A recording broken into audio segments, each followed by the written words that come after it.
7 taon akong nawala, ibinenta ng asawa at pinagtulungan ng kaibigang pinakapinagkatiwalaan ko.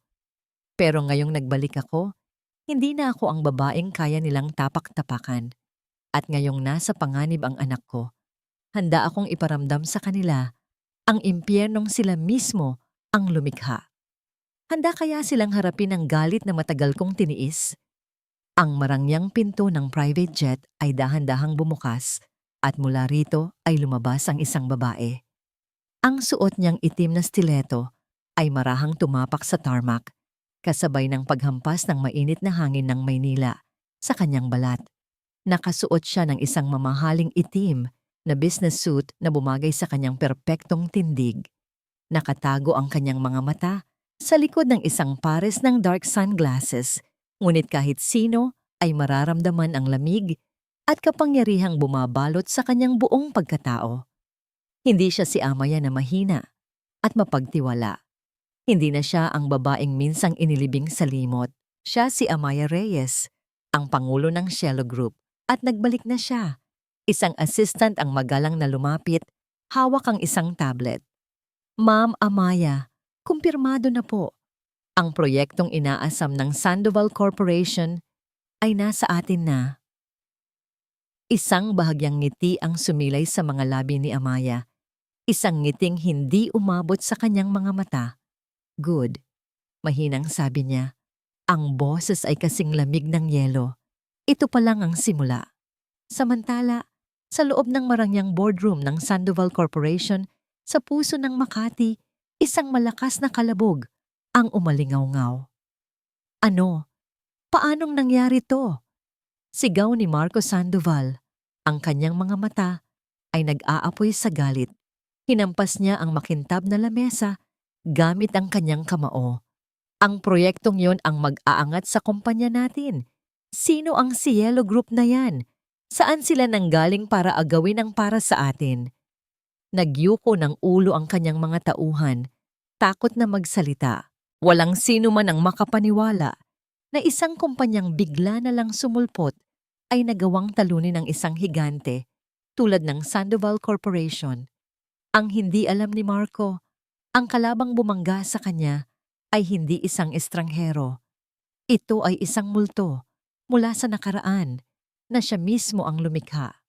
Gabi, sa isang penthouse suite na tanaw ang kumikinang na mga ilaw ng buong syudad, tahimik na nakatayo si Amaya sa harap ng isang malaking bintanang salamin.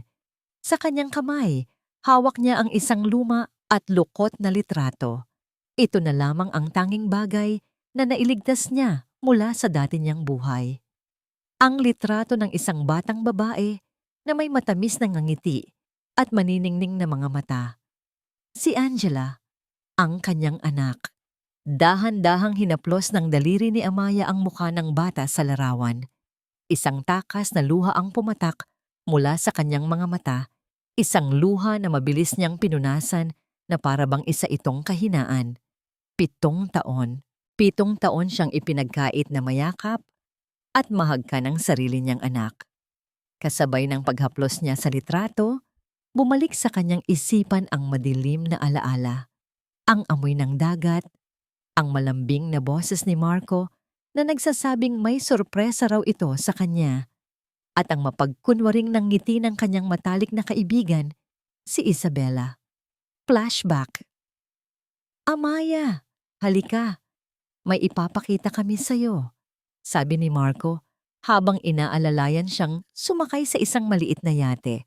Nakangiti si Isabela sa tabi nito. You will love this, bestie. A private getaway. Just for the 3 of us to celebrate your birthday. Nagtiwala siya. Buong puso siyang nagtiwala. Ngunit ang mga ngiti nila ay naging isang malamig na tawa nang bigla siyang itulak ni Marco sa madilim at malawak na karagatan. Nakita niya ang kanilang mga mukha, ang mukha ng kanyang asawa at ng kanyang pinakamatalik na kaibigan. Habang papalayo ang yate, iniiwan siyang lumulubog sa kadiliman, sa gitna ng kawalan. Napahawak ng mahigpit si Amaya sa litrato. Ang sakit ng pagtataksil ay sariwa pa rin, na para bang kahapon lang nangyari. Iyon ang gabing namatay ang dating Amaya. At mula sa kanyang abo, isinilang ang isang bagong babae. Isang babaeng nabubuhay para sa iisang bagay lamang, ang paghihiganti. Isang katok sa pinto, ang pumutol sa kanyang pag-iisip. Pasok! Malamig niyang utos. Pumasok si Rafael de Leon, ang kanyang pinagkakatiwalaan at kanang kamay. Isang lalaking may seryosong muka at mga matang nakakita na ng maraming bagay. Siya ang taong iniligtas ni Amaya sa bingit ng kamatayan sa lugar kung saan siya ipinatapon. At ngayon, ang utang na loob nito ay walang kapantay. Ma'am Amaya, magalang niyang sabi, nakuha ko na po ang mga impormasyong ipinapahanap ninyo. Hindi lumingon si Amaya. Nanatili siyang nakatingin sa labas ng bintana. Sabihin mo sa akin, Rafael, kumusta ang anak ko? Nag-atubili si Rafael ng isang saglit. Ayon po sa aking source sa loob ng mansyon, hindi maganda ang trato ng pamilya Sandoval kay Angela. Lalo na ang asawa ni Marco na si Isabela. Palagi raw itong sinisigawan at pinapabayaan. Nang marinig iyon, ang mga daliri ni Amaya na may hawak sa litrato ay nanginginig sa galit. Ang kanyang panga ay nagtiim. Bawat salitang binitawan ni Rafael ay parang isang patalim na sumasaksak sa kanyang puso. May ipinadala po ako sa inyong email, dagdag ni Rafael. Isang video na kuha mismo sa loob. Dali-daling naglakad si Amaya patungo sa kanyang lamesa at binuksan ang kanyang laptop. Isang click at isang video ang lumabas sa screen. Ang video ay kuha mula sa isang nakatagong kamera. Medyo malabo at nanginginig. Nakita niya ang kanyang maliit na si Angela, nakatayo sa isang sulok ng isang malaking kwarto. Yakap-yakap ang isang luma at punit na manika. Sa harap niya ay nakatayo si Isabela, nakapamiwang. Ang mukha ay puno ng galit at pagkasuklam. Walang audio ang video, ngunit hindi na kailangan ni Amaya ng tunog para maintindihan ang nangyayari. Nakita niya ang paggalaw ng bibig ni Isabela, ang panlilisik ng mga mata nito habang sumisigaw. At nakita niya ang pinakamasakit sa lahat, ang takot at lungkot sa mga mata ng kanyang anak. Nakita niya kung paano napayuko si Angela, kung paano nito mas hinigpitan ang yakap sa manika, na para bang yun na lang ang tanging kakampi niya sa buong mundo. Isang matinding galit ang biglang bumalot sa buong pagkatao ni Amaya. Napakuyom ang kanyang mga kamao. Ang lamig sa kanyang mga mata ay napalitan ng nag-aapoy na puot. Sila? Ang may gawa nito? Bulong niya sa sarili. Ang boses ay puno ng pait at pangako ng isang madugong paghihiganti. Isinara niya ang laptop ng may puwersa. Ang unang hakbang ay nagawa na. Ang Sandoval Corporation ay nasugatan na. Ngunit ngayon, alam niyang hindi sapat ang pagbagsak lamang sa kanilang kumpanya. Kailangan niyang bawiin ang kanyang anak at sisiguruhin niyang pagbabayaran ni Marco at Isabela ang bawat luhang pumatak mula sa mga mata ng kanyang si Angela. Ito pa lang ang simula. Nang makita ni Amaya ang kanyang anak na kinaladkad, isang nag-aalab na galit ang muling sumiklab sa kanyang dibdib. Ngunit pinigilan niya ang kanyang sarili. Hindi pa ito ang tamang oras. Ang bawat galaw niya ay dapat kalkulado. Ang bawat hakbang ay dapat bahagi ng mas malaking plano. Sa ngayon, sapat na ang naipunlan niyang takot at pagdududa sa puso ng kanyang mga kaaway. Humigop siya ng malalim na hininga. Itinatago ang lahat ng emosyon sa likod ng isang malamig na maskara at nagpa siya ng umalis.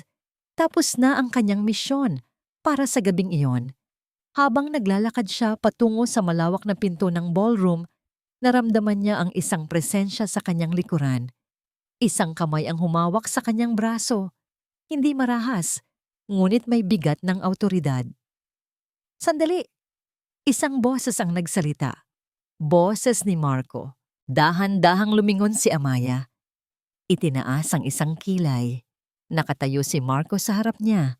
Ang kanyang mga mata ay puno ng pagkalito, pagsususpetsa at isang emosyon na hindi pa nakikita ni Amaya sa kanya dati. Takot. Ang pagiging kampante niya kanina ay ganap ng naglaho.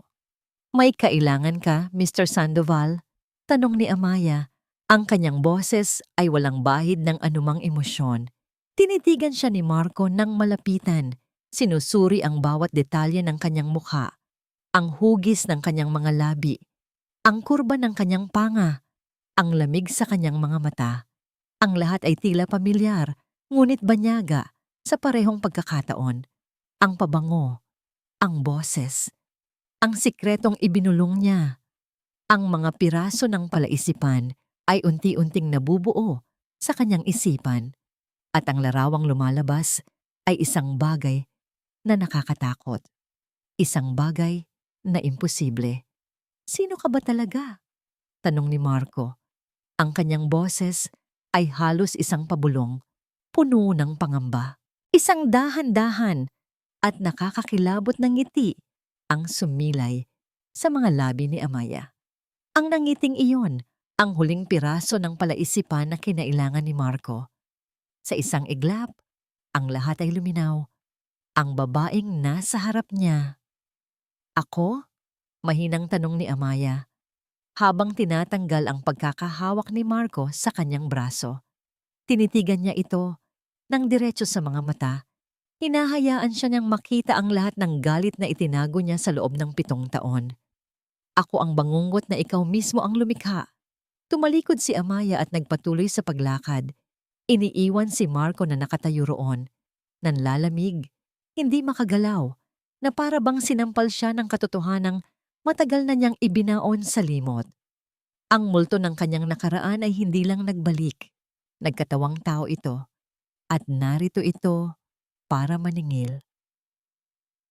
Kinaumagahan, matapos ang gabi ng charity ball, ang hangin sa Maynila ay tila mas mabigat. Para sa karamihan, isa lang itong ordinaryong araw. Ngunit para sa pamilya Sandoval, ito ang simula ng isang bagyo na sila mismo ang nagtanim. Sa war room ni Amaya, sa loob ng kanyang penthouse, isang kwartong puno ng mga monitor at whiteboards, katahimikan ang naghahari. Ngunit ito ay isang katahimikang puno ng tensyon at estratehiya. Sa isang malaking screen, nakaguhit ang isang komplikadong flowchart ng Sandoval Corporation kasama ang lahat ng miyembro ng pamilya, kanilang mga koneksyon at mga natukoy na kahinaan. Napadala na ang package, sabi ni Rafael na nakatayo sa tabi ni Amaya. Hawak niya ang isang tablet na nagpapakita ng real-time news feeds. Isang anonymous na email sa 3 pinakamalaking media outlets. Naglalaman ito ng mga dokumento ng isang maliit na real estate deal, 5 taon na ang nakakaraan. Ang Project Horizon. Tumango si Amaya, ang kanyang mga mata ay nakapako sa screen. Hindi niya kailangang tingnan si Rafael. Ang kanilang pag-uusap ay parang isang sayaw na matagal na nilang pinraktis. Isang maliit na lason, sabi niya. Hindi sapat para pumatay, pero sapat para manghina ang buong katawan. Ang Project Horizon ay isang transaksyon na ginamit ni Marco para ilihis ang pondo ng kumpanya para sa pansarili nitong luho. Isang maliit na sikreto na ibinahagi sa kanya ni Marco noon. Sa isang sandali ng kahinaan at pagmamayabang, noong mga panahong si Amaya pa ay isang asawang bulag sa pag-ibig. At ngayon, ang sikretong iyon, ang unang patalim na itatarak niya sa kanilang likod. Ilang oras lang ang lumipas, sumabog ang balita. Sandoval Corp. Inakusahan ng anomalya sa isang proyekto. Ang headline ay mabilis na kumalat sa social media. Maliit na isyu lamang ito, madaling itanggi, ngunit ang mantsa sa kanilang pangalan ay nailagay na.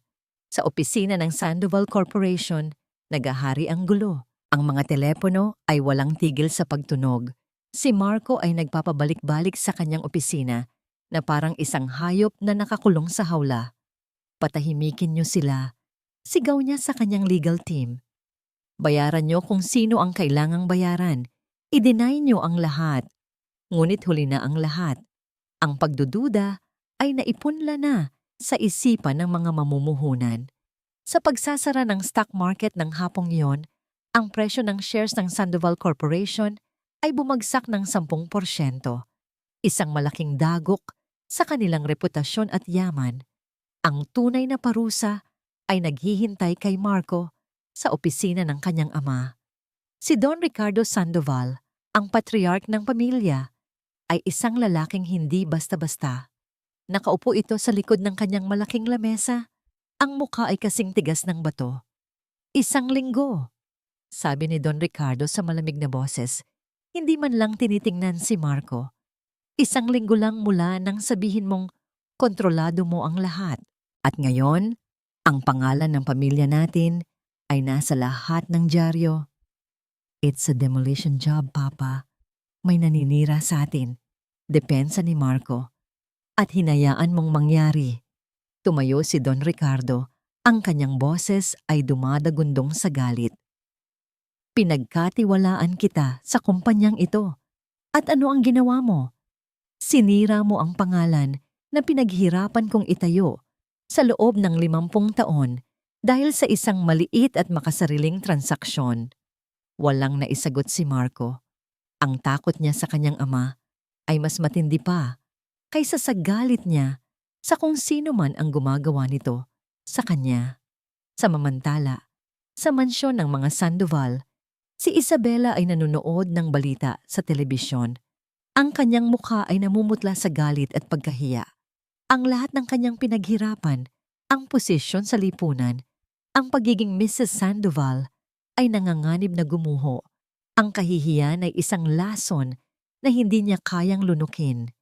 At tulad ng isang tunay na duwag, naghahanap siya ng mapagbubuntunan ng kanyang galit. Sa penthouse ni Amaya, isang bagong mensahe ang pumasok sa kanyang telepono.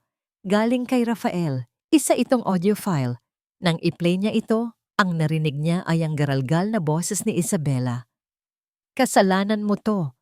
Malas ka sa pamilyang to. Mula nang dumating ka, puro problema na lang ang dala mo." At sa likod ng mga sigaw, maririnig ang mahinang pag-iyak ng isang bata. Ang pag-iyak ni Angela.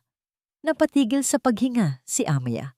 Isinara niya ang kanyang mga mata, ngunit ang tunog ng pag-iyak ng kanyang anak ay umalingaw-ngaw sa kanyang isipan, paulit-ulit. Ang bawat hikbi ay parang isang karayom na tumutusok sa kanyang puso. Ang galit na naramdaman niya kagabi ay walang-wala kumpara sa nagyayelong determinasyon na bumalot sa kanya ngayon. Hindi na sapat ang pagbagsak sa kumpanya. Kailangan na niyang kunin ang kanyang anak. Kailangan na niyang ilayo si Angela sa impyernong yon.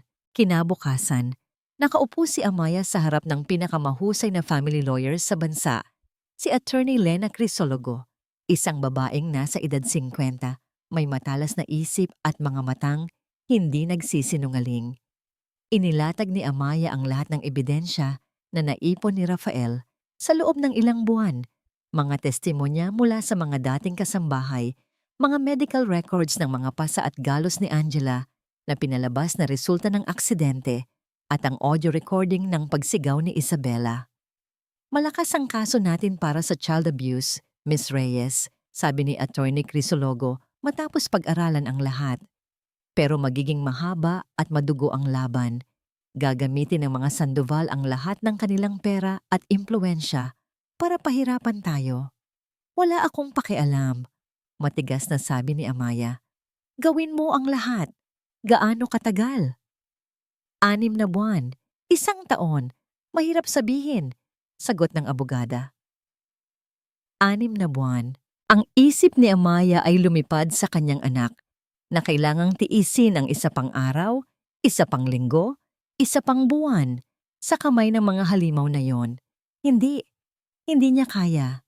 Hindi niya papayagan. "Wala na bang ibang paraan?" tanong ni Amaya. Ang kanyang boses ay may bahid ng desperasyon sa unang pagkakataon. "Isang paraan na mas mabilis?" Tinitigan siya ni Attorney Crisologo. Ang kanyang mga mata ay seryoso. Tila may tinitimbang siyang isang bagay sa kanyang isipan. "Meron," dahan-dahang sabi ng abogada. "May isang paraan para makuha natin ang temporary custody sa lalong madaling panahon, marahil sa loob lang ng ilang linggo." Isang kislap ng pag-asa ang sumilay sa mga mata ni Amaya. Ano yon? Gagawin ko. Huminga ng malalim si Atty. Crisologo. Pero may kapalit. Kailangan mong ilantad sa korte ang isang napaka-personal na sikreto na matagal mo nang itinatago. Isang sikretong magpapatunay na ikaw at ikaw lamang ang may karapatan kay Angela. Napakunot ang noo ni Amaya, naguguluhan. Anong sikreto? Ang abogada ay sumandal sa kanyang upuan. Ang kanyang mga mata ay nakatitig ng diretso kay Amaya.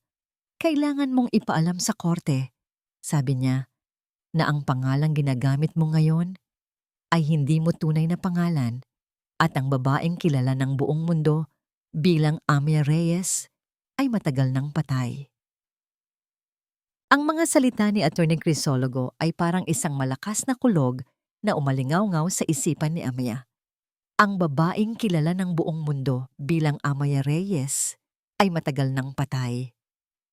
Ang sikretong yon ay ang kanyang pinakamalaking kalasag. Ang pagkataong Amaya Reyes ay isang multo, isang pangalang kinuha niya para protektahan ang kanyang tunay na pagkakakilanlan para makagalaw ng hindi natutuklasan. Ang ilantad ito ay parang paghuhubad ng kanyang baluti sa gitna ng digmaan. Ngunit nang maalala niya ang pag-iyak ni Angela sa audio recording, ang takot sa mga mata nito sa video, alam niyang wala siyang pagpipilian. Anumang baluti ay handa niyang hubarin. Anumang panganib ay handa niyang suungin para sa kanyang anak. Gawin natin, sabi ni Amaya. Ang kanyang boses ay matatag at walang bahid ng pag-aalinlangan.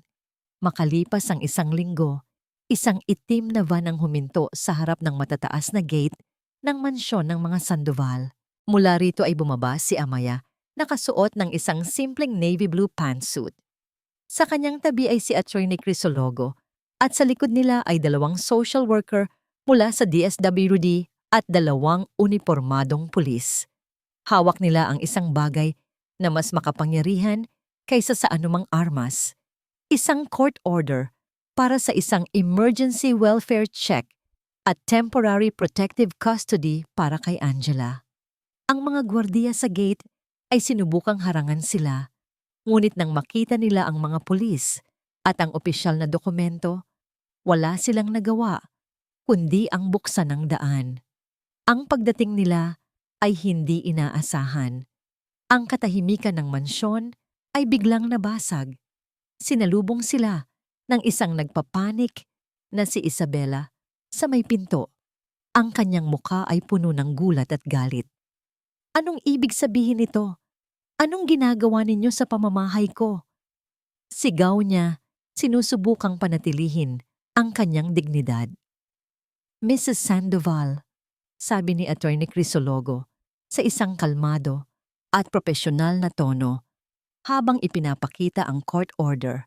Narito kami alinsunod sa utos ng korte para suriin ang kalagayan ng batang si Angela Reyes. May karapatan kaming pumasok at makita ang bata. Wala kayong karapatan. Hindi ninyo pwedeng gawin to. Giit ni Isabela, hinarangan ng daan. Mrs. Sandoval, kung hindi kayo susunod, mapipilitan kaming arestuhin kayo for obstruction of justice. Babala ng isang pulis sa matigas na boses. Napaurong si Isabela, namumutla. Ang kanyang mga mata ay naghahanap ng tulong, ngunit ang mga kasambahay ay nagsipagtago sa takot. Tumingin siya kay Amaya at ang nakita niya ay isang pares ng matang malamig at walang awa. Walang nagawa si Isabela kundi ang tumabi. Nasaan ang bata? Tanong ng social worker. Nasa kwarto niya. Nagpapahinga. Pagsisinungaling ni Isabela. Hindi pinansin ni Amaya ang kanyang mga sinabi. Mayroon siyang sariling impormasyon mula sa source ni Rafael. Nagsimula siyang maglakad, hindi patungo sa mga magagarang silid sa itaas, kundi patungo sa isang pasilyo sa likod, malapit sa kusina, patungo sa isang lugar na hindi inaasahan. Saan ka pupunta? Sigaw ni Isabela. Sinundan nila si Amaya pababa sa isang maliit na hagdanan patungo sa basement. Huminto si Amaya sa harap ng isang maliit at mabigat na pinto. Ang pinto ng bodega. Nakalock. Buksan mo, utos ni Amaya. Ang kanyang boses ay mababa at mapanganib. Hindi ko alam ang sinasabi mo. Wala dyan. Pagtanggi ni Isabela, nanginginig na ang boses. Hindi na nagsalita si Amaya. Isinenyas niya ang isa sa mga pulis. Sa isang malakas na sipa, bumukas ang pinto. Ang tumambad sa kanila ay isang tanawing dumurog sa puso ni Amaya at nagpatigas sa mukha ng lahat ng naroroon. Sa isang madilim at maalikabok na sulok ng bodega, sa ibabaw ng mga lumang kahon, nakaupo ang isang maliit na bata. Si Angela. Yakap-yakap niya ang kanyang mga tuhod. Ang kanyang damit ay marumi at luma. Ang kanyang buhok ay magulo. At sa kanyang maliliit na braso at binti, kitang-kita ang mga luma at bagong pasa. Nang marinig niya ang ingay, dahan-dahan siyang nag-angat ng tingin. Ang kanyang mga mata, na minsan ay puno ng ningning, ngayon ay puno ng takot at kawalan ng pag-asa. Isang ungol ng sakit ang kumawala sa lalamunan ni Amaya. Sa isang iglap, nawala ang pangulo ng Cielo Group, nawala ang reyna ng paghihiganti. Ang natira na lang ay isang ina na nakikita ang kanyang anak sa kalagayang iyon. Angela, bulong niya. Dahan-dahan siyang lumapit, natatakot na baka matakot ang bata. Lumuhod siya sa harap nito. Anak, ako ito, si Mama. Tinitigan siya ni Angela. Ang kanyang mga mata ay puno ng pagkalito. 7 taon ay isang napakahabang panahon para sa isang bata.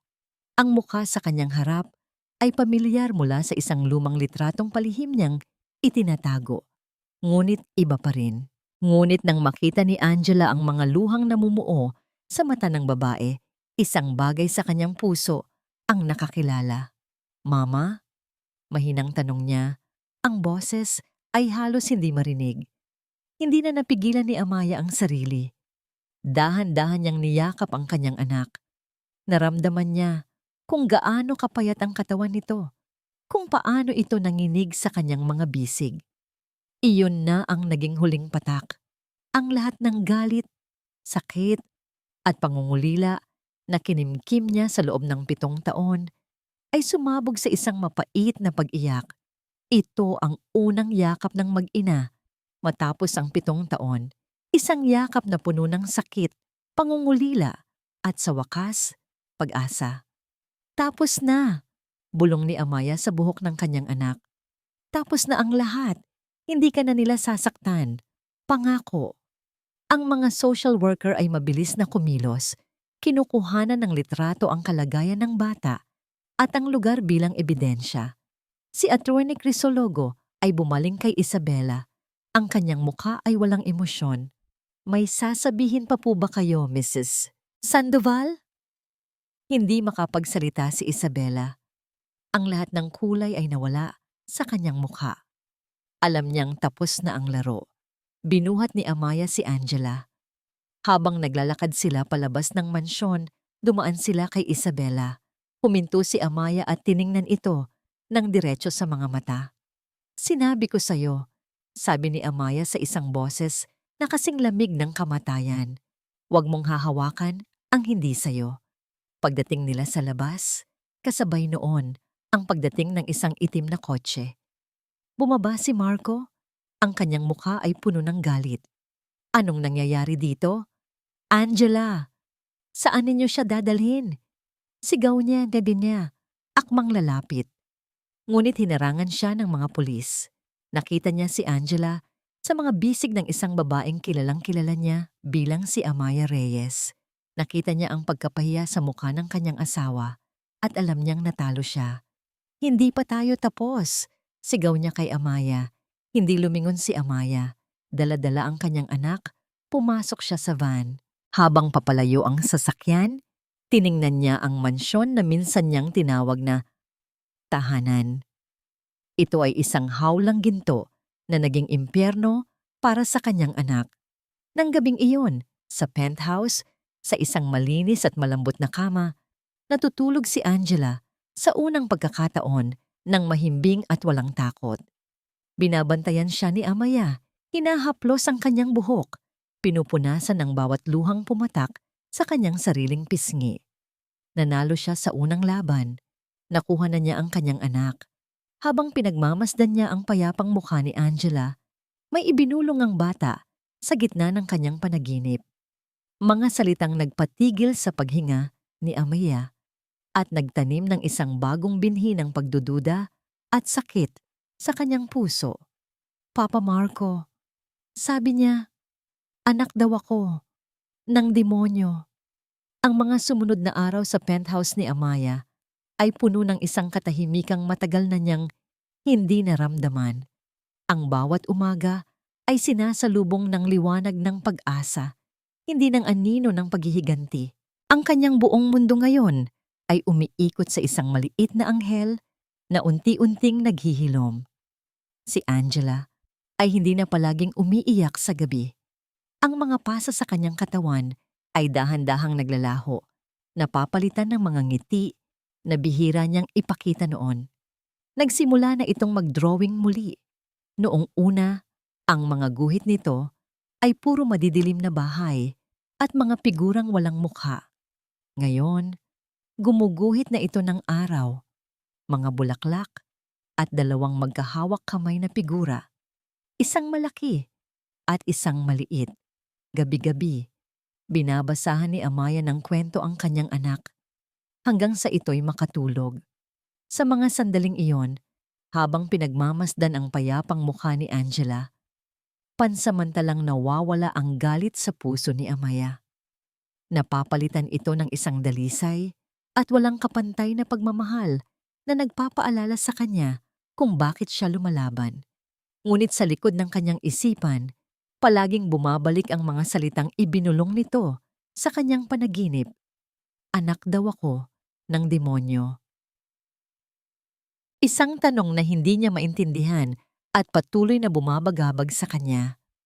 Si Rafael ay naging isang tahimik, ngunit palaging naririyang presensya sa kanilang maliit na mundo. Hindi na lang siya kanang kamay sa negosyo. Naging bahagi na siya ng kanilang nabubuong pamilya. Minsan, darating siya na may dalang paboritong pagkain ni Angela. Sa ibang pagkakataon, uupo siya sa sahig at tahimik na makikipaglaro dito gamit ang mga bagong laruan na para bang iyon ang pinakanatural na bagay sa mundo. Isang hapon, habang naglalaro si Angela kasama si Rafael sa sala, nagpasya si Amaya na ayusin ang ilang mga lumang gamit na naisalba niya mula sa dati niyang buhay. Nagbukas siya ng isang maliit na baul na naglalaman ng iilang alaala. Sa ilalim ng mga damit pambata at lumang libro, nakita niya ito. Isang maliit na music box na gawa sa kahoy. Dahan-dahan niya itong kinuha. Ang ibabaw nito ay may ukit ng dalawang magkahawak kamay na kamay. Ito ang regalo sa kanya ni Anton, ang kanyang unang pag-ibig bago pa man dumating si Marco sa kanyang buhay. Maingat niya itong binuksan at isang pamilyar at matamis na himig ang tumugtog, isang himig na puno ng mga alaala ng isang mas simple at mas masayang panahon. Habang hinahaplos niya ang kahoy, naramdaman niya ang isang kakaibang ukas sa ilalim nito. Isang bahaging hindi pantay. Ginamit niya ang kanyang kuko at maingat itong sinundot. Isang maliit at halos hindi mapansing pinto ang bumukas. Isang sikretong lagayan.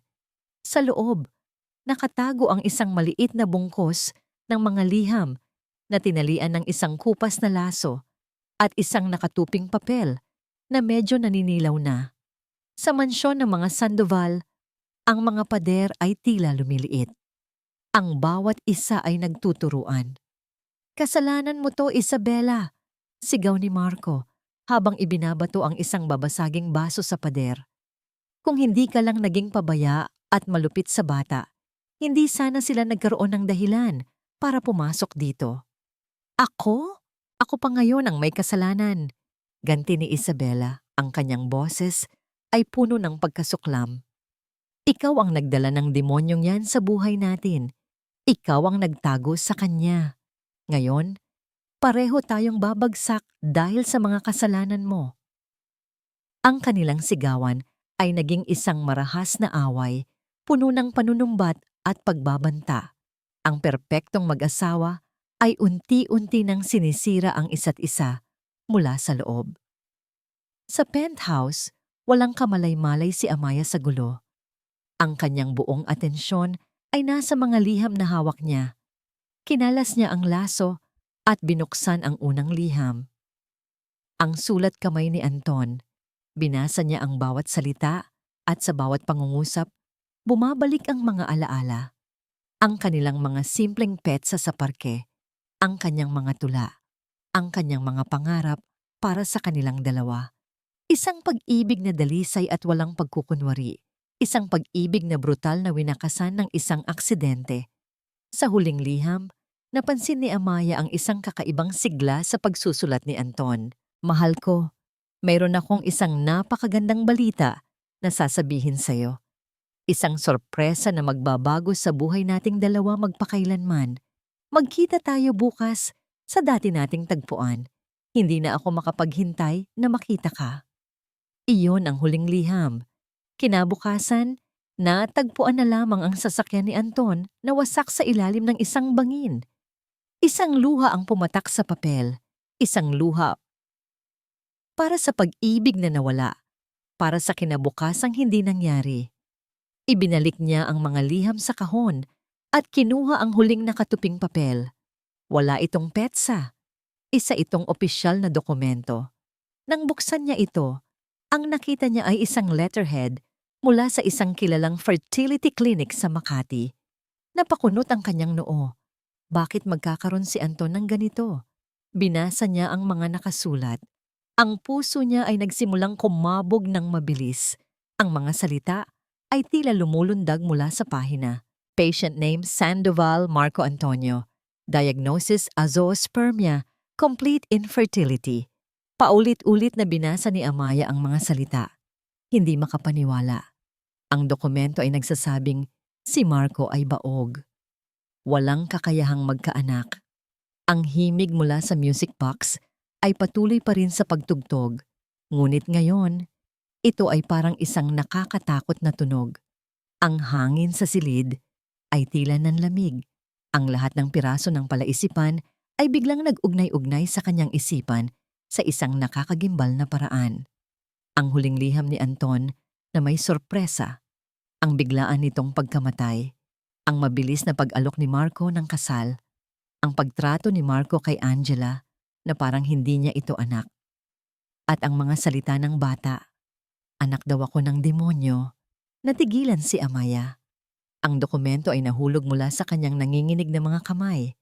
Ang buong mundo niya ay gumuho sa pangalawang pagkakataon.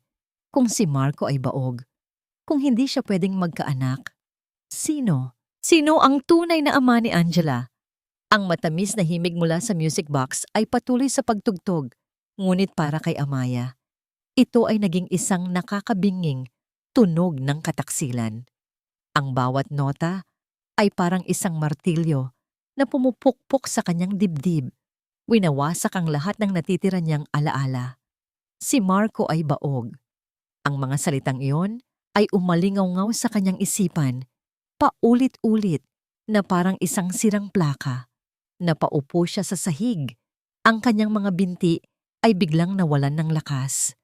Ang buong penthouse, na dati simbolo ng kanyang kapangyarihan, ay tila umikot sa kanyang paningin. Hindi maaari. Ngunit ang lahat ng piraso ay naroon na. At sa kanyang isipan, sa kabila ng kanyang pagtanggi, ang mga ito ay unti-unting nabubuo. Lumilikha ng isang larawang napakasakit at napakalinaw. Flashback. Isang maaraw na hapon sa isang maliit na coffee shop sa Tagaytay. Ang hangin ay malamig at ang tanawin ng Bulkang Taal ay perpekto. Nakaupo si Amaya sa harap ni Anton. Ang mga mata ni Anton ay nagniningning sa isang paraan na hindi pa niya nakikita dati. Isang ningning ng purong kaligayahan at pananabik. Amaya, sabi ni Anton, habang hawak ang kanyang mga kamay sa ibabaw ng lamesa. Ang init ng palad nito ay nagbibigay sa kanya ng pakiramdam ng seguridad. May sasabihin akong sorpresa sa iyo bukas. Isang bagay na magbabago sa lahat. Ang ngiti sa kanyang mga labi ay ang pinakamagandang bagay na nakita ni Amaya. Ngunit ang sandaling iyon ay biglang naputol. Well, well, look who we have here. Isang pamilyar na boses ang bumasag sa kanilang mundo. Nakatayo sa tabi ng kanilang lamesa si Marco Sandoval, hindi imbitado. Ang kanyang ngiti ay perpekto, ngunit ang kanyang mga mata ay malamig. Nakakaistorbo ba ako sa inyong dalawa? Marco, sabi ni Anton. Bahagyang tumigas ang kanyang boses. Anong ginagawa mo rito? Business. Simpleng sagot ni Marco habang umuupo sa isang bakanting silya na para bang kasama siya sa usapan. Palagi namang binesa. Huwag kayong mag-alala. Hindi ako magtatagal. Naiwan ang isang hindi komportableng katahimikan. Ang masayang sandali ay nawasak. At habang tinitingnan ni Marco si Amaya, merong isang kakaibang posesibong tingin sa kanyang mga mata na nagpakilabot sa kanya. Kinabukasan, wala na si Anton. Ang balita ng kanyang aksidente ay dumating na parang isang pagnanakaw sa liwanag ng araw. Hindi naniwala si Amaya. Hindi niya matanggap. Sa gitna ng kanyang pagluluksa, si Marco ang laging nasa tabi niya. Siya ang nag-alok ng balikat na yakan, ang mga braso na yayakap sa kanya. Siya ang nangakong aalagaan siya.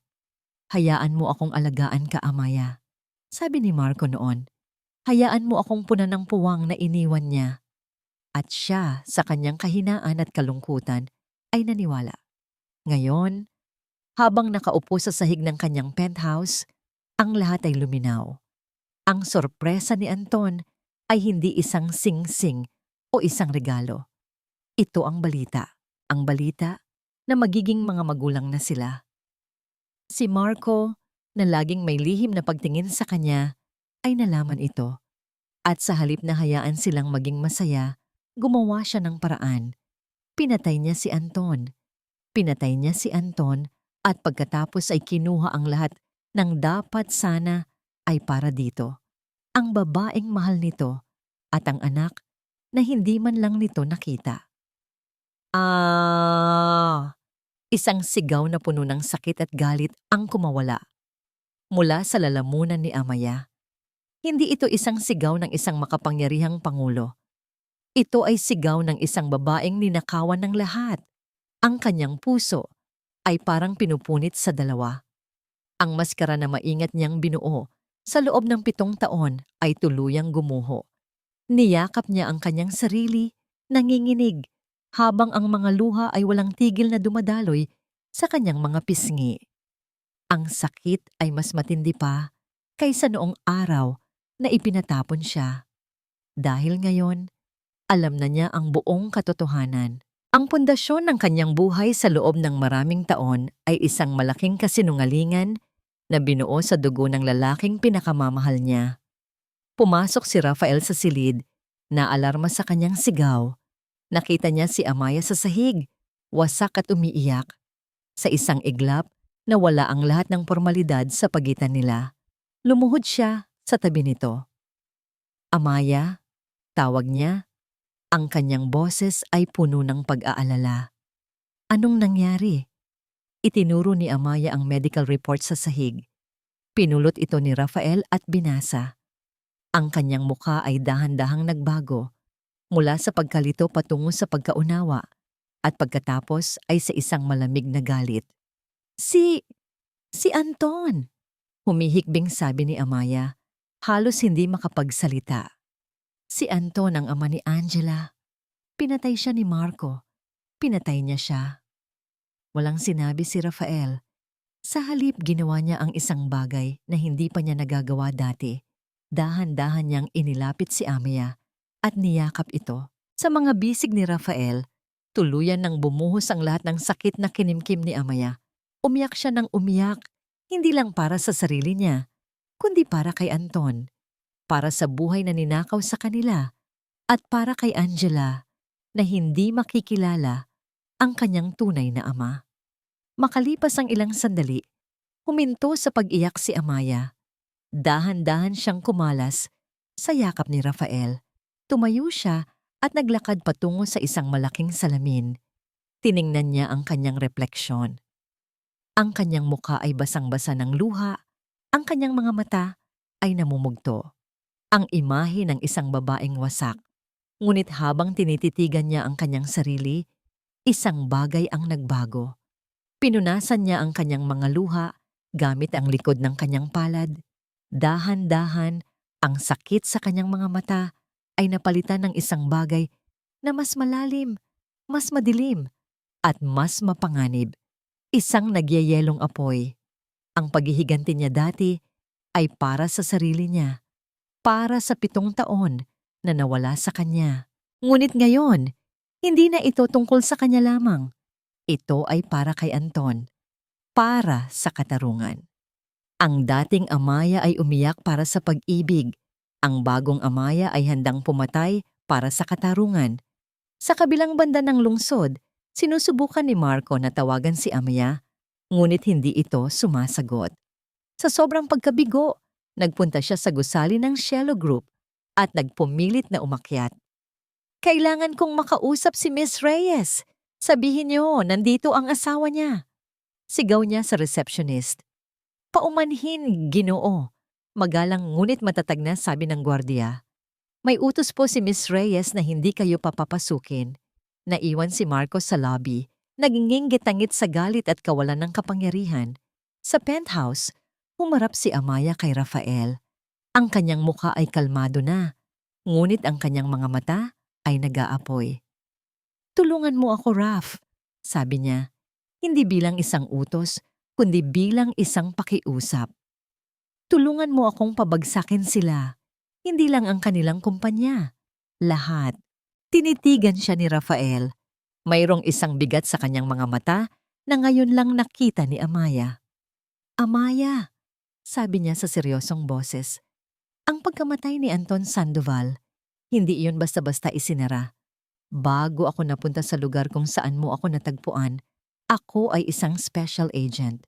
At ang pamilya Sandoval, lalo na ang biglaang pagkamatay ni Anton, ay isa sa mga kasong hindi ko malimutan.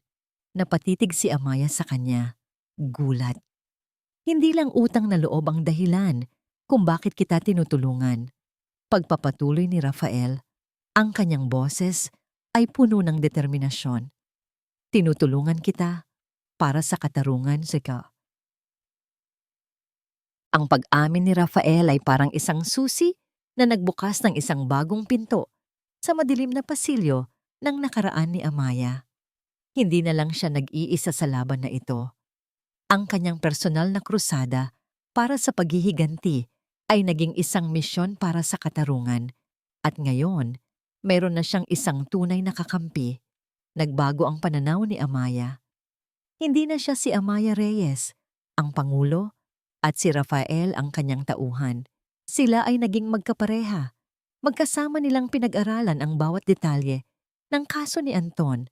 Pinagdugtong-dugtong ang mga impormasyong hawak ni Amaya at ang mga ebidensyang nakalap ni Rafael mula sa kanyang dating buhay bilang ahente. Ang opisyal na report, aksidente? Sabi ni Rafael, habang itinuturo ang isang lumang police file sa screen. Walang skid marks. Ang preno ng sasakyan, sinadyang sirain. Ang tanging testigo, isang mangingisda, biglang nagbago ng testimonya at pagkatapos ay nawala na lang na parang Ang pamilya Sandoval, bulong ni Amaya, ang kanyang mga kamao ay nakakuyom. Kaya nilang bilhin at patahimikin ang lahat. Noon, pagtatama ni Rafael, ang kanyang mga mata ay nakatitig sa kanya. Pero ngayon, iba na. Hindi nila alam na ang 2 taong pinakamalapit sa kaso ay nasa iisang panig na. Sa kanilang bagong alyansa, mas naging agresibo ang kanilang mga galaw. Hindi na lang maliliit na skandalo ang kanilang pinakawalan. Gamit ang impormasyon mula kay Rafael, nagsimula silang tumutok sa pinakamalaking kahinaan ng mga Sandoval. Ang kanilang ilegal na operasyon sa money laundering, na nakatago sa likod ng kanilang mga charity at real estate projects. Nagtanim si Amaya ng isang malisyosong software sa sistema ng Sandoval Corp sa pamamagitan ng isang pain na email, isang digital na bomba na naghihintay lang ng tamang oras para sumabog. Ngunit habang sila ay abala sa kanilang plano, hindi nila alam na si Marco ay gumagawa na rin ng sarili niyang hakbang. Dahil sa pagkabigo at pagkapahiya, nag-iba ang kanyang estratehiya. Kung hindi niya kayang talunin si Amaya sa mundo ng negosyo, sisirain niya ito sa ibang paraan. Gusto kong malaman ang lahat tungkol sa babaeng yan. Utos ni Marco sa isang private investigator. Isang lalaking may kaduda-dudang reputasyon, ngunit napaka-epektibo sa kanyang trabaho. At alamin mo kung sino ang lalaking palaging kasama niya. Bawat galaw, bawat sikreto. Gusto kong malaman ang lahat. Hindi nagtagal. Nakatanggap si Marco ng mga litrato. Mga litrato ni Amaya at Rafael na magkasamang pumapasok at lumalabas sa gusali ng Cielo Group. Mga litrato nila na kumakain sa isang maliit na restaurant. Mga litrato nila na nag-uusap sa balkonahe ng penthouse. Ngunit ang pinaka-interesante ay ang mga litrato ni Rafael na mag-isa. Isang larawan niya na nakikipagkita sa isang lalaking mukhang military. Isa pa, na nakatayo sa labas ng lumang headquarters ng National Bureau of Investigation. Dahil sa kanyang mga koneksyon, hindi naging mahirap para kay Marco na hukayin ang nakaraan ni Rafael de Leon. Samantala, sa penthouse, sa gitna ng kanilang pagpaplano, may mga sandali ng katahimikan. Isang gabi, habang mahimbing na natutulog si Angela, nagtimpla si Amaya ng kape para sa kanilang dalawa ni Rafael. "Hindi ka pa ba napapagod, Raf?" tanong ni Amaya, habang inaabot ang tasa sa kanya. "Ang katarungan, hindi napapagod maghintay," sagot ni Rafael, habang tinatanggap ang kape. Ang kanilang mga daliri ay bahagyang nagdikit. Isang maliit na kislap ng kuryente ang dumaan sa pagitan nila. "Salamat," sabi ni Amaya. Ang kanyang boses ay mas malambing kaysa sa dati. "Sa lahat." "Gagawin ko ang lahat para sa iyo, Amaya," sabi ni Rafael. At sa paraan ng kanyang pagtitig, alam ni Amaya na hindi na lang ito dahil sa utang na loob o sa misyon. Mayroon ng mas malalim na namumuo sa pagitan nila. Isang koneksyon na nabuo sa gitna ng sakit at panganib.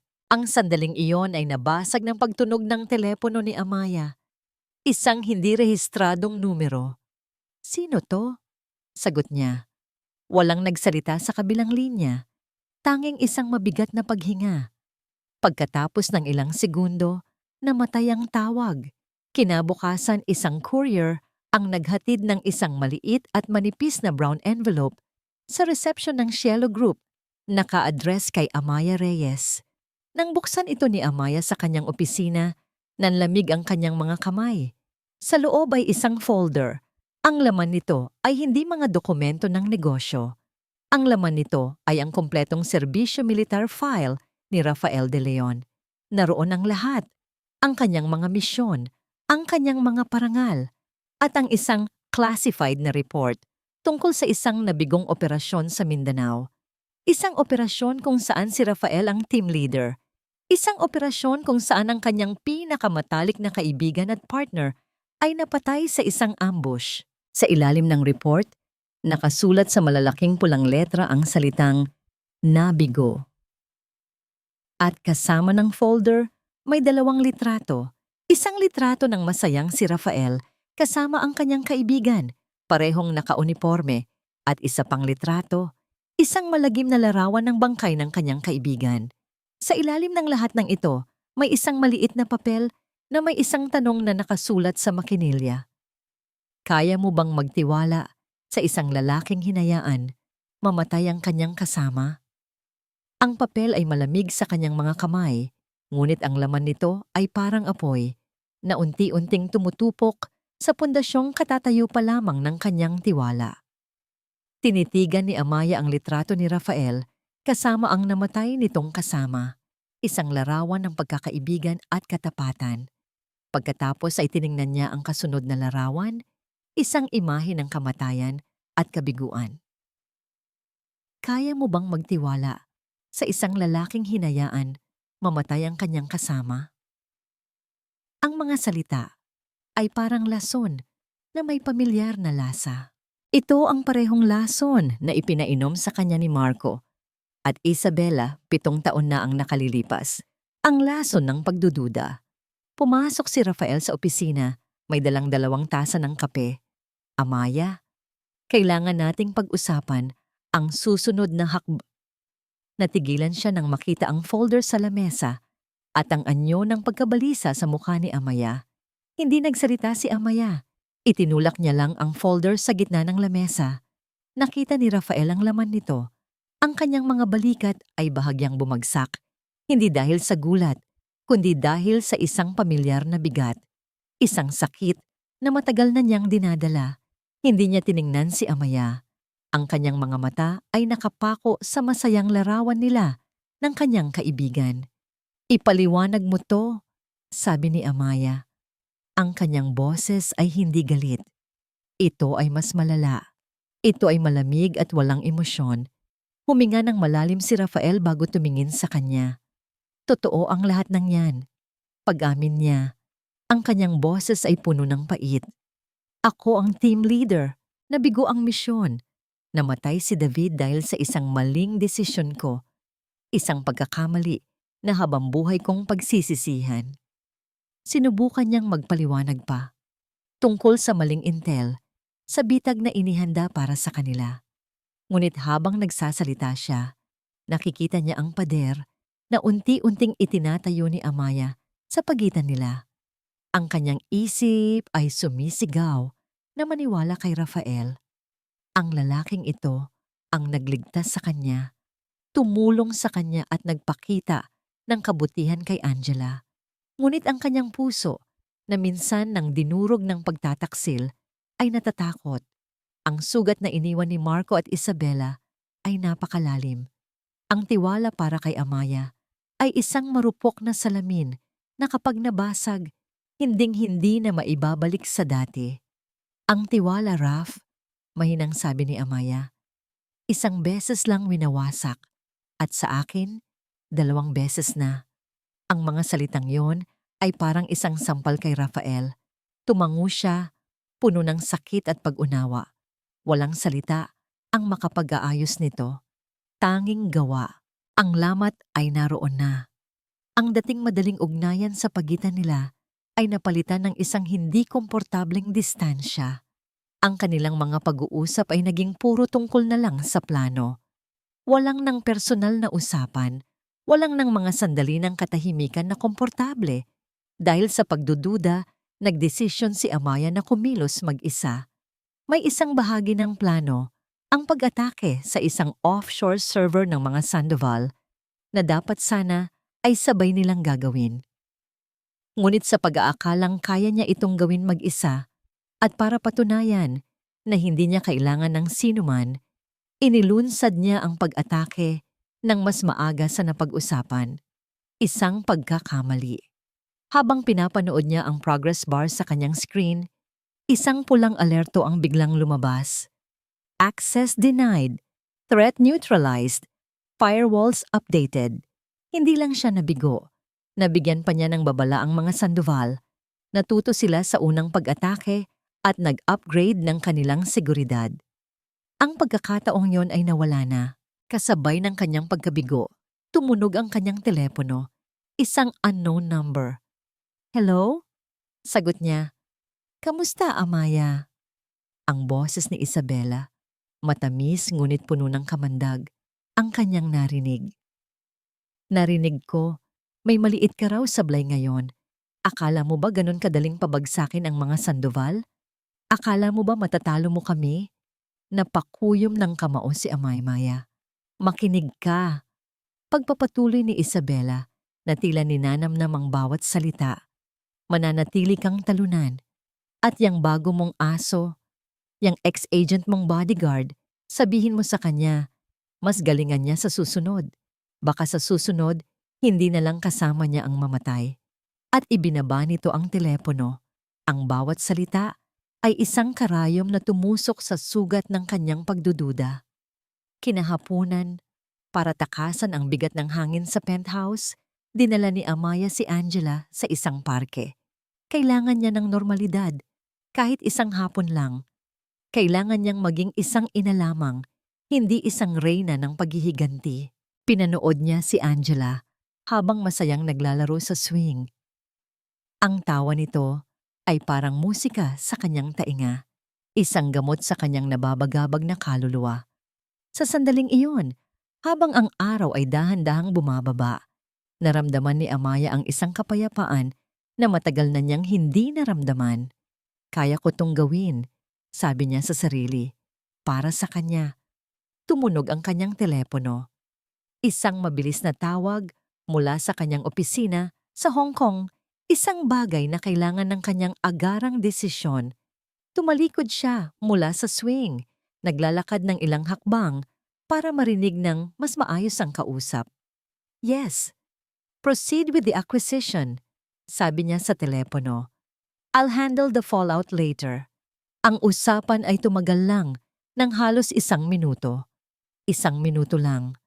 Ngunit sa mundo ng panganib na kanyang ginagalawan, ang 1 minuto ay isang kawalang hanggan. Isang saglit lang, anak, bulong niya sa sarili habang tinatapos ang tawag. Ngumiti siya at humarap pabalik sa swing, handa nang itulak muli si Angela. Ngunit ang swing ay walang laman. Ang mahinang pag-ugoy nito sa hangin ay ang tanging gumagalaw. Nawala ang nangiti sa mukha ni Amaya. Ang kapayapaang naramdaman niya kanina ay biglang naglaho na parang bula. Angela? Tawag niya. Sinisikap na panatilihing kalmado ang kanyang boses. Anak, tama na ang taguan. Ginala niya ang kanyang paningin sa paligid ng parke. Ang mga pamilyang nagtatawanan, ang mga batang naghahabulan, lahat ay tila gumagalaw sa slow motion. Ang puso niya ay nagsimulang kumabog ng napakabilis na parang isang tambol na nagbabadya ng digmaan. Angela! Sigaw niya, mas malakas na ngayon. May bahid na ng panik sa kanyang boses. Tumakbo siya papunta sa slide sa likod ng mga puno. Sa bawat sulok ng palaruan, walang Angela. Ang kanyang paghinga ay naging mabilis at mababaw. Ang mundo ay nagsimulang umikot.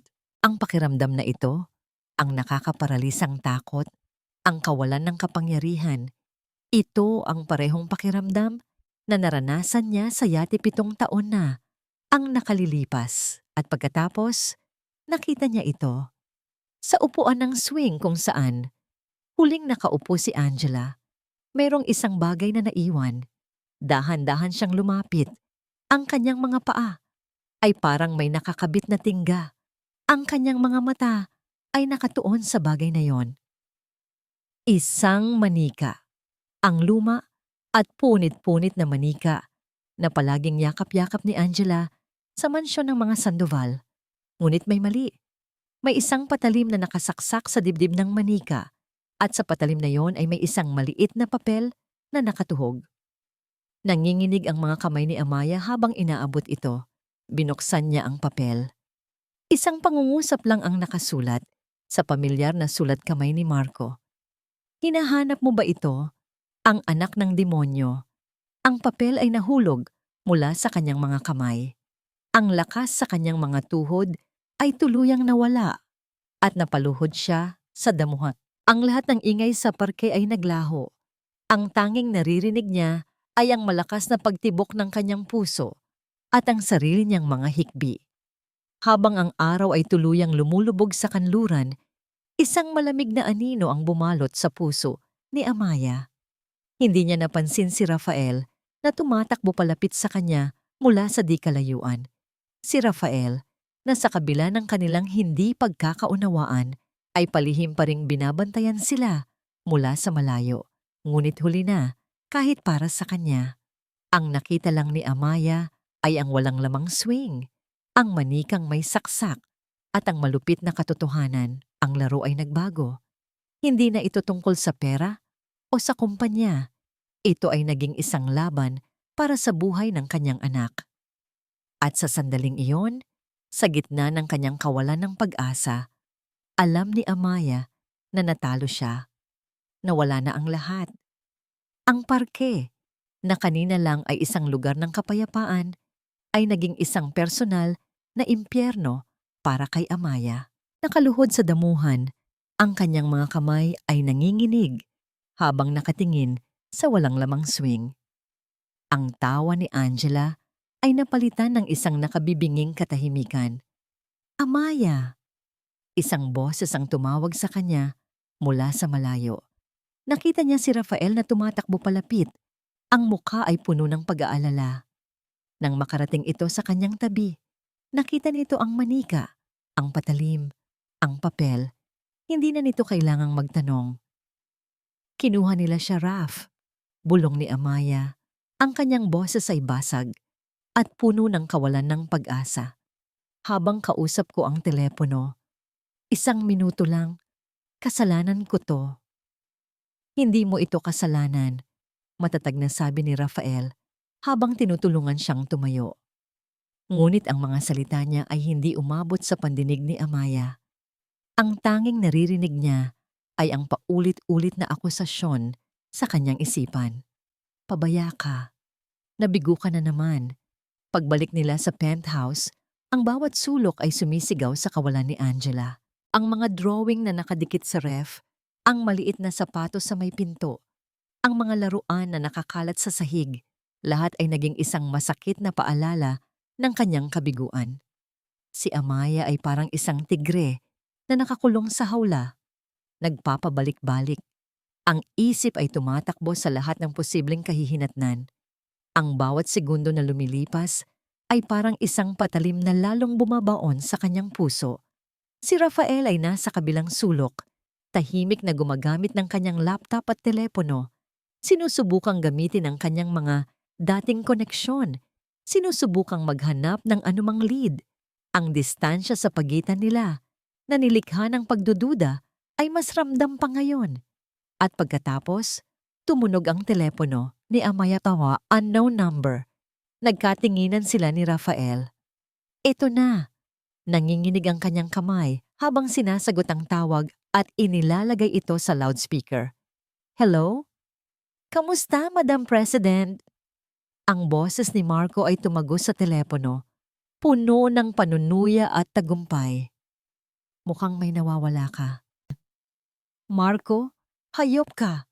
Nasaan ang anak ko? Sigaw ni Amaya. Ang kanyang boses ay nanginginig sa pinaghalong galit at takot. Isang malamig na tawa ang kanyang narinig. Ang anak natin?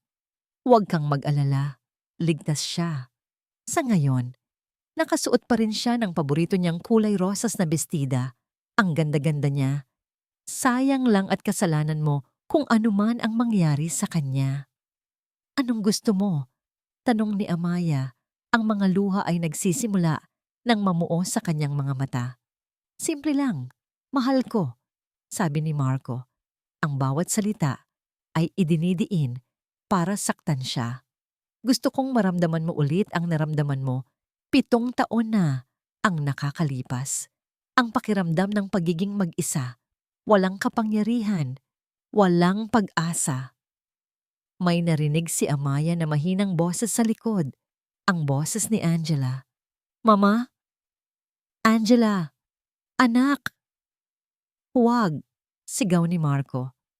Pumunta ka sa luma at abandonadong bodega sa Pier 15. Alam mo kung saan yon.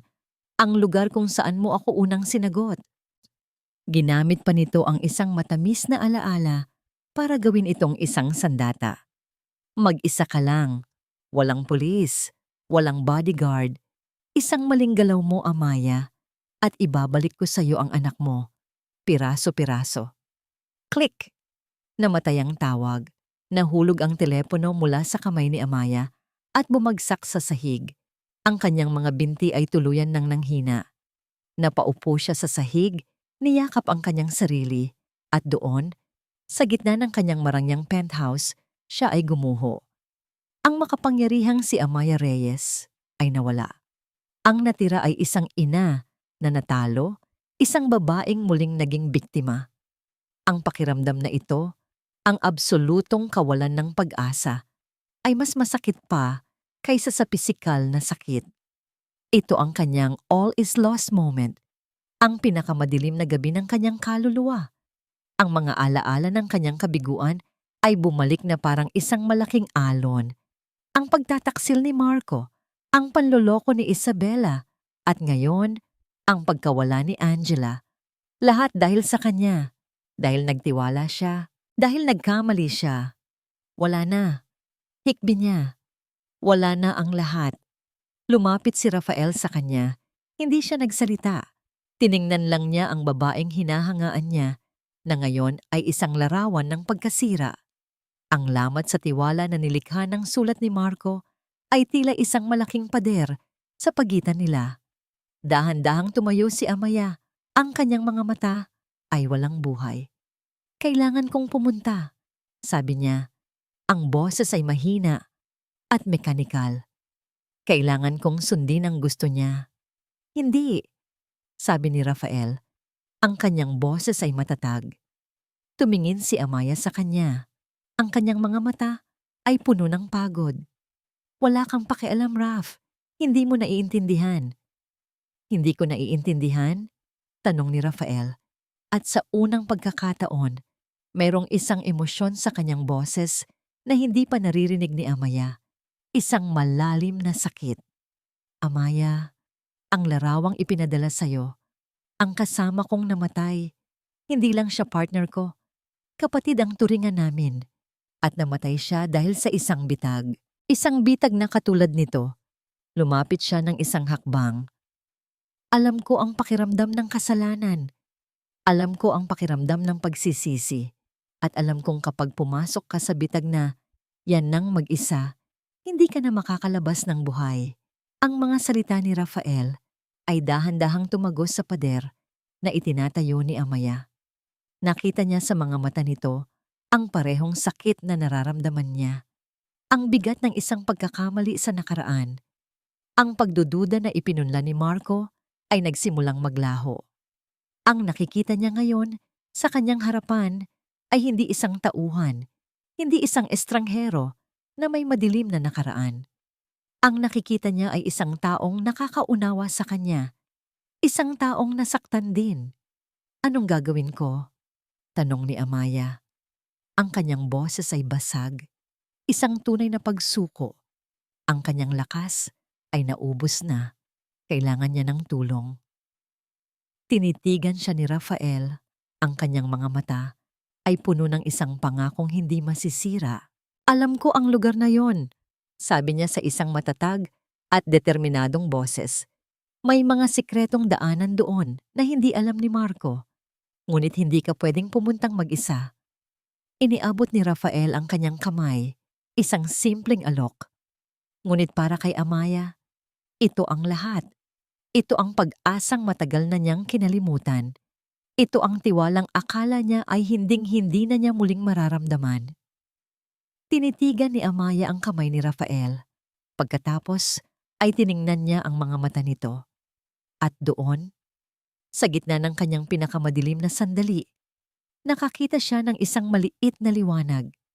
Dahan-dahan, itinaas niya ang kanyang nanginginig na kamay at inilagay ito sa palad ni Rafael. Sa pagkakataong ito, sabi ni Rafael, habang marahang isinasara ang kanyang mga daliri sa kamay ni Amaya, ang kanyang boses ay isang pangako. Tatapusin na natin to, magkasama. Ang biyahe patungo sa Pier 15 ay nababalot ng isang mabigat na katahimikan. Ang mga ilaw ng syudad ay kumikinang sa labas ng bintana ng kotse. Ngunit para kay Amaya, ang tanging nakikita niya ay ang dilim. Bawat metro na kanilang tinatahak ay isang hakbang palapit sa impyerno. Ngunit sa pagkakataong ito, hindi na siya nag-iisa. May earpiece na nakakabit sa kwelyo mo. Mahinang sabi ni Rafael Isabella Bomdame. Baay na siyang nagmamaneho. Ang kanyang boses ay kalmado at kontrolado. Isang angkla sa gitna ng bagyo sa damdamin ni Amaya. Makinig ka lang sa akin. Huwag kang gagawa ng kahit anong hindi natin napag-usapan. Ang layunin mo ay isa lang. Ilapit ang loob ni Marco sa'yo. Panatilihin siyang nagsasalita. Kailangan ko lang ng sapat na oras. Tumango si Amaya. Ang kanyang mga mata ay nakapako sa daan. Ang takot ay naroon pa rin. Isang malamig na kaba sa kanyang sikmura. Ngunit sa ibabaw nito ay may isang bagong damdamin, isang matigas at matalim na determinasyon. Hindi na siya ang biktimang naghihintay ng saklolo. Isa na siyang sandatang handang pumatay. Huminto ang sasakyan sa isang madilim na eskinita, ilang daang metro mula sa bodega. Ang amoy ng kalawang at maalat na tubig ay pumuno sa hangin. Hanggang dito na lang ako, sabi ni Rafael. Papasok ako mula sa likod. Tandaan mo, Amaya, magtiwala ka sa akin. Tumingin si Amaya sa kanya at sa dilim ng kotse, nakita niya ang katapatan sa mga mata nito. Tumango siya. Mag-iingat ka. Lumabas si Amaya ng kotse at nagsimulang maglakad patungo sa bodega. Ang bawat hakbang niya ay mabigat. Ang tunog ng kanyang mga takong sa basag na semento ay tila umalingaw-ngaw sa katahimikan ng gabi. Ang malaking metal na pinto ng bodega ay bahagyang nakaawang. Huminga siya ng malalim, itinulak ito, at pumasok.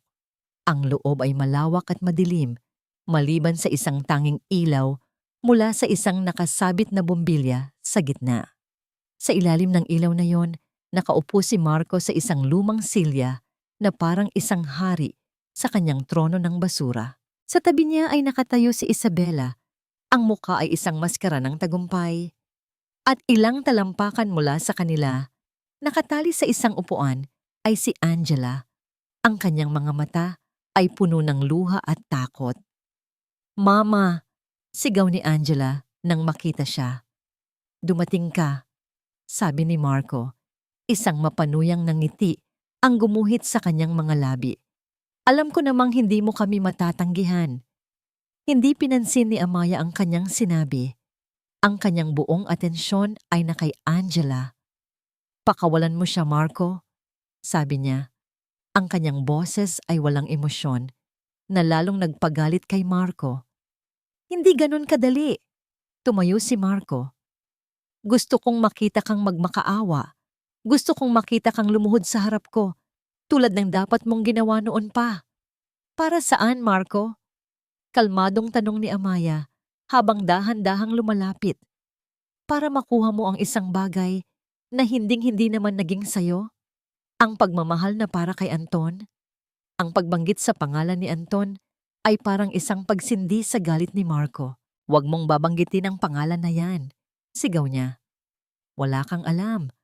Isa siyang mahinang tao. Isang duwag." "Pinatay mo siya," sabi ni Amaya. Hindi isang tanong, kundi isang pahayag. Pinatay mo siya dahil sa inggit. Isang nakakakilabot na tawa ang kumawala kay Marco. "Inggit? Hindi. Yun ay katarungan.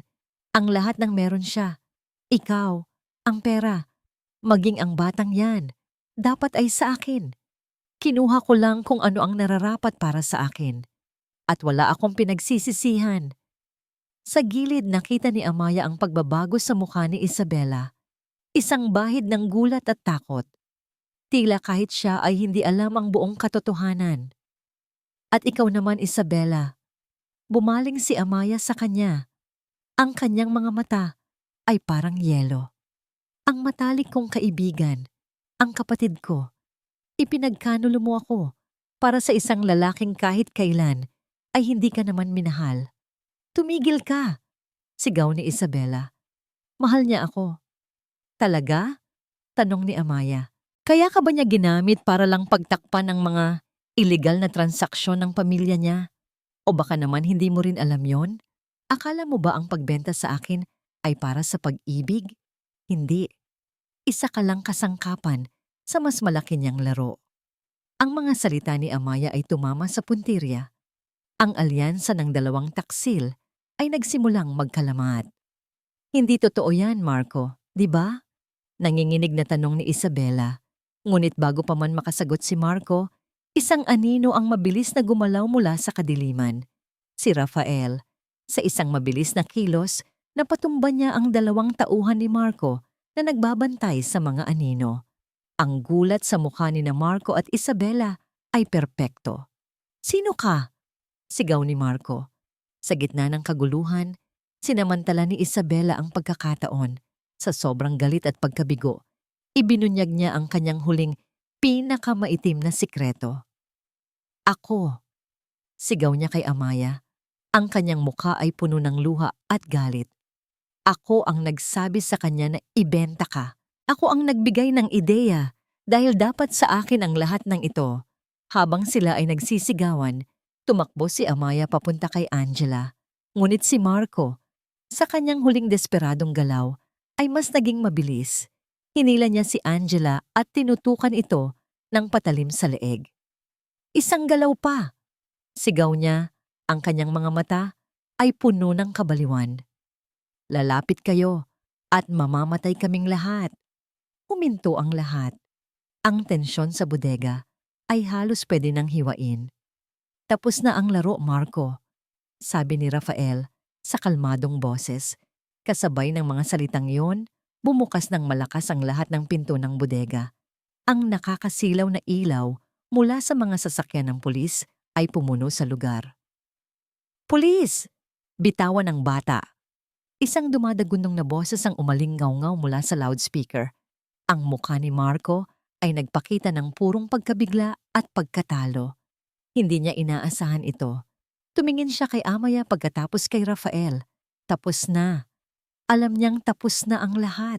Sa huling sandali ng kaguluhan, habang ang atensyon ng lahat ay na kay Marco, mabilis na kumilos si Rafael.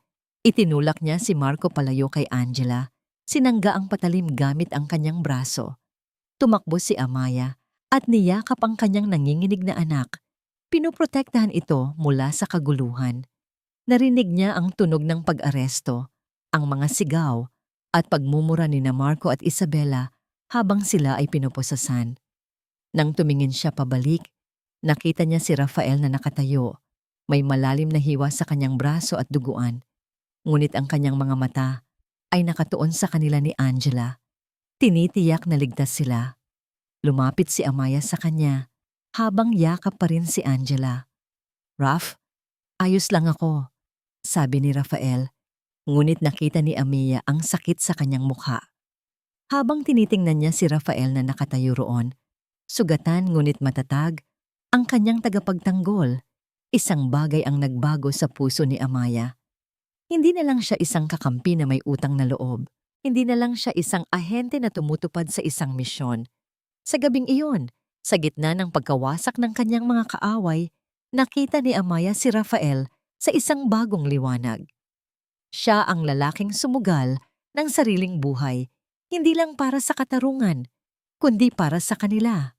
Ang lalaking kaya niyang pagkatiwalaan ng kanyang buhay at ng buhay ng kanyang anak.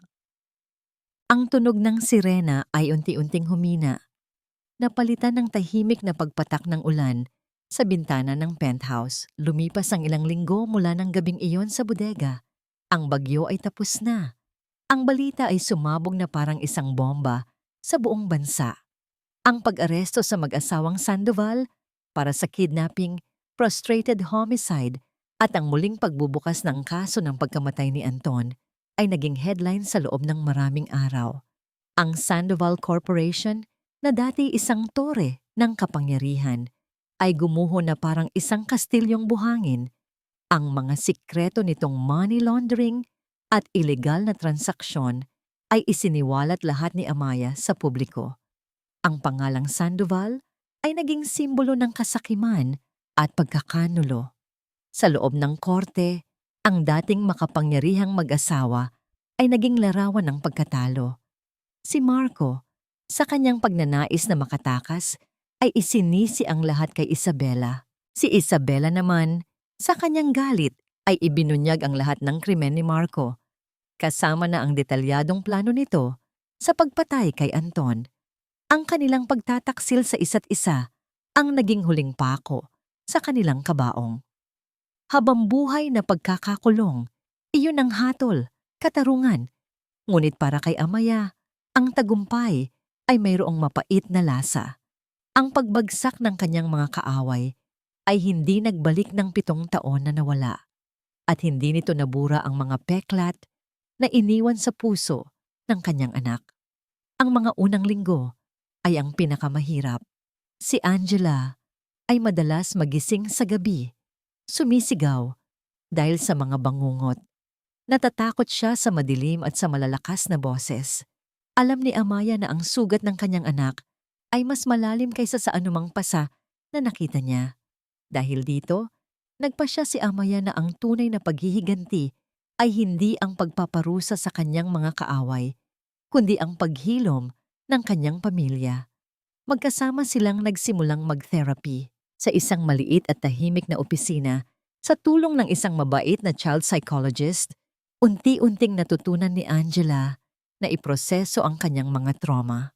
At doon, natutunan din ni Amaya na patawarin ang kanyang sarili. Si Rafael ay palaging nasa tabi nila, isang tahimik na haligi ng suporta. Ang sugat sa kanyang braso ay naghilom na, ngunit ang koneksyon na nabuo sa pagitan nila ay mas lalo pang lumalim. Wala nang pader ng pagdududa, tanging isang pag-unawa na hindi na nangangailangan ng mga salita. Isang hapon, habang naglalaro si Angela sa sala, lumapit si Amaya kay Rafael na nakatayo sa balkonahe, pinagmamasdan ang paglubog ng araw. "Tapos na!" bulong ni Amaya. "Oo," sagot ni Rafael. "Tapos na." "Anong gagawin mo ngayon?" tanong ni Amaya. "Natapos na ang misyon." Tumingin si Rafael sa kanya. Ang kanyang mga mata ay seryoso. "Ang misyon ko ay hindi pa tapos. Nagsisimula pa lang." "Anong ibig mong sabihin?" "Noong gabing iyon, Amaya, hindi lang kita prinotektahan dahil yon ang trabaho ko," sabi ni Rafael. "Ginawa ko yon dahil hindi ko na kayang makita kang masaktan pa, dahil ang buhay mo at ang buhay ni Angela ay naging mas mahalaga pa kaysa sa sarili kong buhay." Ang pag-amin na yon ay nag-iwan ng isang mainit na pakiramdam sa puso ni Amaya.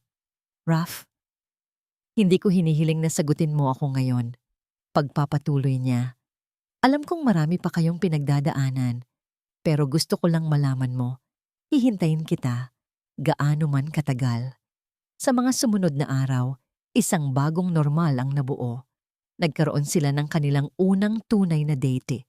Hindi sa isang mamahaling restaurant, kundi sa isang simpleng kainan sa tabi ng daan na nagbebenta ng pinakamasarap na fishball, tulad ng dati nilang ginagawa ni Anton. Naglakad sila sa parke, hindi na bilang reyna at bodyguard, kundi bilang 2 taong nagkakamabutihan. Isang umaga, nagising si Amaya at nakitang wala si Angela sa kanyang kama. Nagpanik siya saglit, ngunit narinig niya ang mahinang tawanan mula sa kusina. Pagdating niya roon, nakita niya si Angela at Rafael. Parehong may harina sa kanilang mga mukha. Sinusubukang gumawa ng pancakes.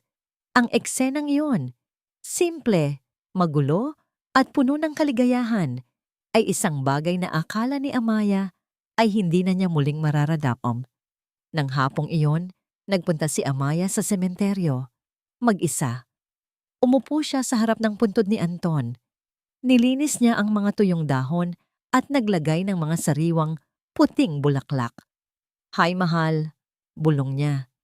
"Nanalo tayo. Nakakuha na tayo ng katarungan." Kinuwento niya rito ang lahat. Ang tungkol kay Angela, ang kanyang mga ngiti, ang kanyang mga guhit. Ikinuwento niya rin ang tungkol kay Rafael. "Sana makilala mo siya," sabi niya. Isang maliit na ngiti ang sumilay sa kanyang mga labi. "Magkakasundo siguro kayo." Tumayo siya. Sa unang pagkakataon, ang pagdalaw niya kay Anton ay hindi na puno ng bigat ng pagsisisi, kundi ng kapayapaan ng pagpapaalam. "Pahinga ka na, Anton!" bulong niya. "Kaya ko na. Masaya na kami." Pag-uwi niya sa penthouse, nadatnan niya si Rafael na naghihintay sa kanya. "Ano na ang plano mo para sa Cielo Group?" tanong ni Rafael. "Ngayong bagsak na ang Sandoval Corp, ikaw na ang pinakamakapangyarihan sa industriya." Ngumiti si Amaya. Mayroon akong ibang plano. Humarap siya kay Rafael. Ang kanyang mga mata ay puno ng isang bagong liwanag, isang bagong layunin. Raf, sabi niya, may alok ako para sa'yo. Lumipas ang 6 na buwan. Ang dating malamig at modernong penthouse na nagsilbing war room ni Amaya ay nabago na. Ang mga monitor at whiteboard ay napalitan ng mga family picture. Ang mga pader na dating kulay abo ay pininturahan na ng mas masayang kulay. Ito ay hindi na isang headquarters, isa na itong tahanan. Sa isang malaking function hall, daan-daang tao ang nakikinig ng may pansin. Sa entablado, nakatayo si Amaya sa harap ng isang lectern, ngunit hindi na siya ang malamig at nakakatakot na pangulo ng Cielo Group. Ang suot niya ay isang simpleng puting bestida at ang kanyang nangiti ay totoo at nagmumula sa puso. Ang kapangyarihan at yaman ay walang silbi kung hindi ito ginagamit para tumulong sa iba, sabi ni Amaya. Ang kanyang boses ay malinaw at puno ng kombiksyon. Ang Cielo Group ay hindi na lamang isang investment firm. Ngayong araw, ipinapanganak ito muli bilang Cielo Foundation, isang organisasyon na ang tanging layunin ay tulungan, suportahan at bigyan ng bagong pag-asa ang mga ina at mga anak na naging biktima ng pang-aabuso. Isang masigabong palakpakan ang umalingaw-ngaw sa buong hall. Mula sa kanyang upuan sa unahan, nakangiting nanonood si Rafael. Sa tabi niya, si Angela ay pumapalakpak din. Ang kanyang mukha ay puno ng pagmamalaki para sa kanyang ina. Ito ang alok ni Amaya kay Rafael 6 na buwan na ang nakalipas. Hindi para maging kasosyo sa negosyo, kundi para maging kasosyo sa pagbabago. Si Rafael, gamit ang kanyang karanasan sa investigasyon at seguridad, ang namumuno ngayon sa operations ng foundation. Tinitiyak na ang bawat tulong na kanilang ibinibigay ay napupunta sa mga tamang kamay at na ang bawat pamilyang kanilang tinutulungan ay ligtas. Pagkatapos ng event, habang abala ang lahat, tahimik na lumabas ang tatlo. Malayo sa gulo ng syudad, nagpunta sila sa isang lugar na puno ng kapayapaan, ang tabing dagat. Habang ang araw ay dahan-dahang lumulubog, naghahabulan sa buhanginan si Angela at Rafael. Ang tawa ng bata ay malaya at walang bahid ng takot. Ang nangiti ni Rafael ay hindi napilit o puno ng bigat ng nakaraan. Si Amaya ay nakaupo sa isang banig. Pinapanood sila. Ang kanyang puso ay puno ng isang kaligayahang akala niya ay hinding-hindi na niya muling mararamdaman. Ang paghihiganti ay hindi nagbigay sa kanya ng kapayapaan. Ang pagpapatawad sa sarili at sa nakaraan at ang pagtulong sa iba ang naghilom sa kanya. Lumapit si Angela sa kanya. May dalang isang magandang kabibe. Para sa'yo, Mama. Salamat, anak, sabi ni Amaya habang hinahalikan ito sa noo. Sumunod na lumapit si Rafael at umupo sa tabi niya. Mukhang masaya siya, sabi nito. Masaya tayong lahat, pagtatama ni Amaya. Habang isinasandal ang kanyang ulo sa balikat ni Rafael, niyakap siya ni Rafael. Sa loob ng ilang sandali, tahimik nilang pinanood ang paglubog ng araw. 3 kaluluwang sinira ng nakaraan, ngunit muling binuo ng pag-ibig. Amaya, mahinang tawag ni Rafael. Tumingin si Amaya sa kanya. Sa mga mata ni Rafael, nakita niya ang isang kinabukasang puno ng pangako. Noong una kitang nakilala, panimula ni Rafael, ikaw ang nagligtas sa buhay ko. Akala ko, ang pagtulong sa'yo ay isang paraan para makabayad ng utang na loob. Pero habang tumatagal, nalaman kong hindi pala ganoon. Kinuha niya ang kamay ni Amaya. Ang totoo, ikaw ang nagligtas sa akin. Ikaw at si Angela ang nagturo sa akin kung paano muling magtiwala, kung paano muling mangarap, at kung paano muling magmahal. Dahan-dahan, mula sa kanyang bulsa, may kinuha siyang isang maliit na kahon. Binuksan niya ito. Sa loob ay isang simpleng singsing. Hindi ito kumikinang sa laki ng diamante, ngunit kumikinang ito sa katapatan. Hindi ko maipapangako ang isang perpektong buhay na walang problema, sabi ni Rafael. Ang kanyang boses ay nanginginig ng bahagya. Pero maipapangako ko na sa bawat pagsubok, sa bawat paggising sa umaga, at sa bawat paglubog ng araw, kasama mo ako, kasama ninyo ako. Lumuhod siya sa buhanginan.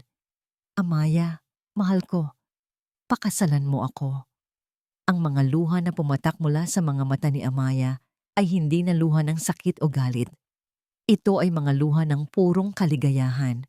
Si Angela, na nakikinig sa di kalayuan, ay tumakbo palapit at niyakap silang dalawa. Sa gitna ng yakap ng dalawang pinakamahalagang tao sa kanyang buhay, ibinulong ni Amaya ang kanyang sagot. Oo, oo. O Raf, pakakasalan kita. Sa paglubog ng araw, sa dalampasigan kung saan ang mga alon ay marahang humahalik sa buhanginan, isang bagong pamilya ang isinilang. Isang pamilyang binuo hindi ng dugo, kundi ng mga pinagdaanang pagsubok, ng mga piniling pangako, at ng isang pag-ibig na mas matibay pa kaysa sa anumang paghihiganti.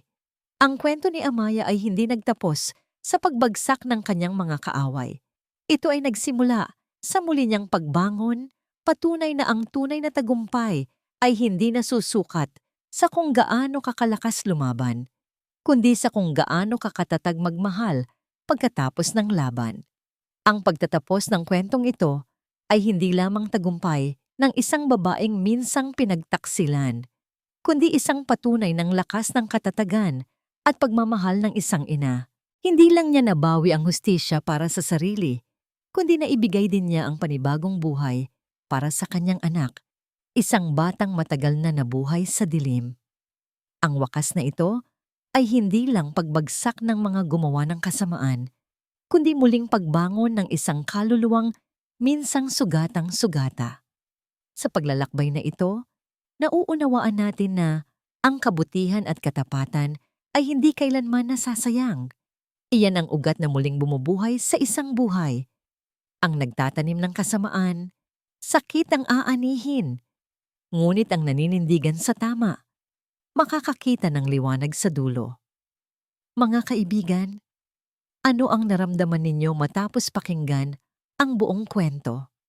Ibahagi ninyo sa comments para malaman ni Tim. Huwag kalimutang mag-subscribe para hindi ma-miss ang mga susunod na eksklusibong kwento. Hanggang sa muli!